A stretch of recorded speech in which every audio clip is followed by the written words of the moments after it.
መራሕቲ ብርጌድና ሓመዱ ተራኺቡ ከም ዝተመኻኸረ ተፈሊጡሎም ጀነራል ጻርቃን ሎሚ ምስ መምህር በየነ ገብረዝጋቤርን ኪሮስ ኣስፋሃን ዝተረኸበ ኮይኑ መራሕቲ ብርጌድና ሓመዱ ኣብ ቀጻሊ ኣንጻር ህግደፍ ንዝገብርዎ ቃልሲ ጀነራል ጻርቃን ኩሉ መዳው ድጋፍ ከም ዝገብረሎም ቃል ኣትሎም ኣሎ መተሓባበሪ ሰማያዊ ማዕበል ብርጌድና ሓመዱ ዝኾነ መምህር በየነ ገብረዝጋቤር ኣብ ዝሓለፈ ሰሙን ኣብ አዲስ አበባ ዝኣተው ኮይኑ ምስ ቀዳማይ ሚኒስትር አብይ አሕመድ ተራኺቡ ድማ ኣብ ጉዳይ ኤርትራን ኣብ ጉዳይ ምንቅስቃስ ብርጌድና ሓመዱን ሰፊሕ ዘተ ገይሩ ነይሩ ኣብ መንጎ ኤርትራን ኢትዮጵያን ተፈጢሩ ዘሎ ወጥሪ ናብ ከቢድ ብርኪ ኣብ ዝተሰጋገረሉ ግዜ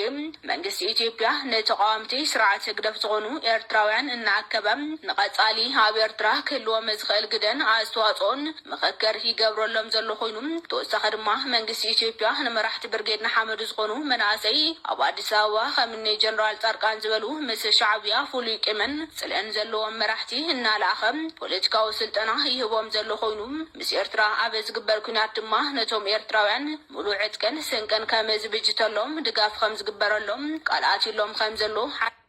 ደምስለይ ሰማይ ጠፈሩ ጸራርያት መንበሩ ደበና መሰወሩ ኢየሩሳሌም ሃገሩ ወለቆታ መቃብሩ ዘካርያስ ተዘከረኒ ዮሐንስ አጠመቀኒ ጳውሎስ ካብ እኩይ ዳውሎስ አድሕነ